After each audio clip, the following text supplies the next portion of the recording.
You know, it's days like today that makes me think it's morally right to pirate Nintendo games. Because imagine being so busy suing charities to make a decent Pokemon game in 15 years. I mean, I guess you could say the CEO Bowser is living up to his reputation. Hit the like button and subscribe, baby. Let's get to 90,000 because, oh boy, when I started making these videos about Nintendo, part of me was happy for Nintendo, believe it or not. Why? Because to be honest, I wanted them to treat their fans even worse than they do right now. And they haven't let me down because their stupid fans deserve it all. But today, ladies and gents, they've went way too far. I don't know what it is about Nintendo, but they seem so desperate to destroy all the goodwill they've built over the past generations. Because just like that, Nintendo gets another L. And people still want to blame the tariffs. And what you're looking at, ladies and gents, is who Nintendo really is. Who are they? Well, they're the type of company that wants to be regulated by the way things are going. We all know they're already under investigation in Brazil, and stop killing games will be the death of their entire business model. But today, Nintendo forces Japanese charity speedrun event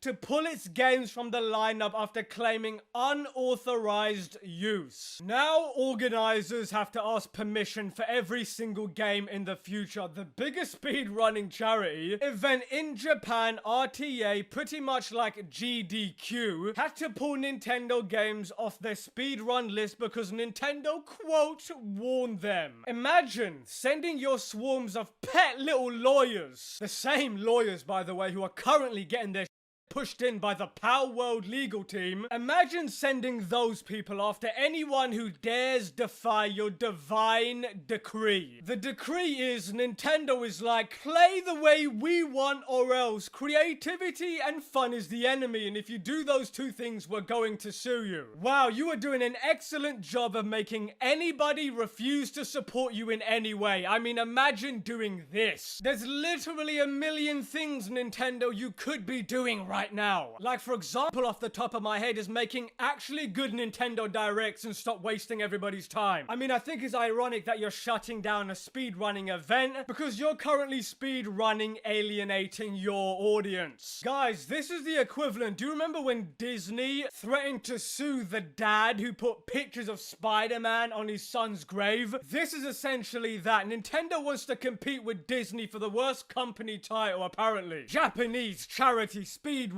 series has been forced to pull Nintendo titles from its latest event because the publisher believes the showcase of its games constitutes as unauthorized use. Here's a newsflash for you, Nintendo. If they bought the game, it's no longer yours. You can right off. Because there's no such thing as unauthorized use with something you already own. Not to mention, this event would be positive free marketing. Event organizers say they will now have to ask for explicit permission for each Nintendo game they want to showcase in the future. Imagine doing all that paperwork for each Nintendo game. That means multiple stacks of paperwork just for those games that they want to play. What a sick and twisted company. RTA in Japan announced yesterday that Nintendo games have been removed from the lineup of its next event, which runs from August 9th through August 15th after contact from the publisher. According to the translation of the article, Nintendo said as a legal entity, they would have to ask permission in advance to use any of the publisher's titles in future events. How dare those people use our titles to raise money for the less fortunate? How dare they? Let's send our army of lawyers towards them. What are they, stupid? Don't they realize that we're the charity that they need to make money for? Man, I tell you what, no one hates it when people play Nintendo games more than Nintendo. It goes to my earlier point that I've made like 28 times. If somebody buys a console or a video game, companies like Nintendo shouldn't be able to control how that person uses it. On its website, RTA in Japan notes that it was inspired by the American charity speedrun event games done quick, and each event typically benefits Doctors Without Borders. Given the good vibes and tons of money for charity GDQ brings every year, I imagine most folks reading this would agree that these sorts of charity speedrun events are net good for the world. But Nintendo's got a long history of saying no to public exhibition of its video games. Well, that's too bad because it's gonna keep happening. This, ladies and gents, is disgusting, it's gross. But it doesn't surprise me at all. After all, this is the same company that prevented an online workaround for Smash Bros tournaments during the pandemic. Yeah, remember when nobody was allowed to go outside? So some good Samaritans were trying to do an online workaround. And Nintendo shut it down because these people do not give a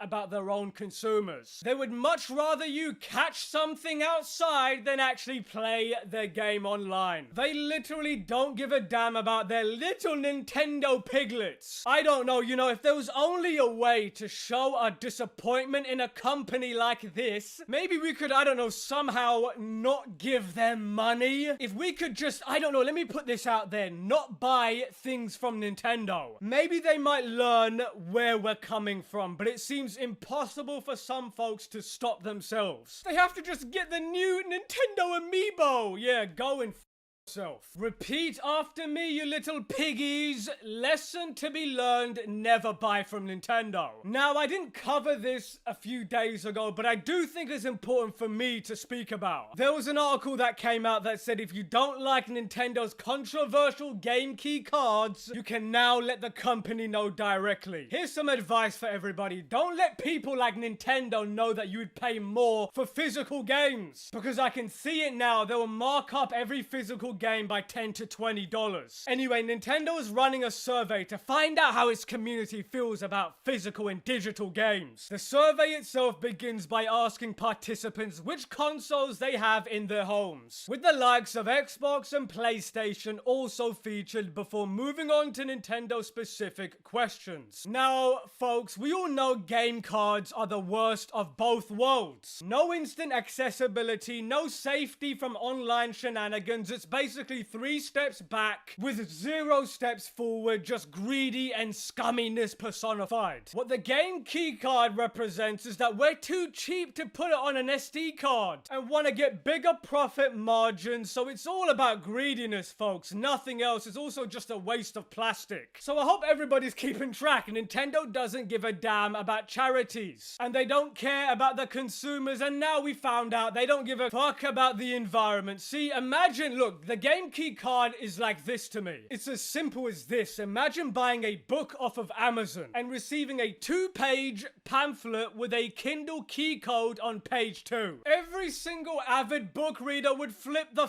out, and they would be perfectly within their right to do so. We all know how laughable this Nintendo game keycard thing is. Nintendo have the unmitigated gall, the blasphemy to think that they're taking game preservation seriously, despite how badly they're trying to shut down emulators and even ratting out to authorities to put people in jail over it. At least have the balls to tell us, Nintendo, how you really feel. You know, I actually see 0 back and forth every time the game keycard situation is brought up. It's universally condemned by every single gamer. It's funny because I was watching the Nintendo Direct the other day, and all the games shown on the Direct were low quality games that could fit on a game card. There is no excuse, Nintendo. I mean, that Direct was pathetic. Like I said, majority of those games did not look they would take up more than 64 gig. Some of that nonsense doesn't even look like it would take up 20 gig. Yet the majority of them have game key cards. It's all a bloody joke. And just a reminder, in Nintendo's mind, you were never the owner of the video game. Even though you spent money and, quote, bought the game, the only thing you did was buy a license which could be revoked at any moment.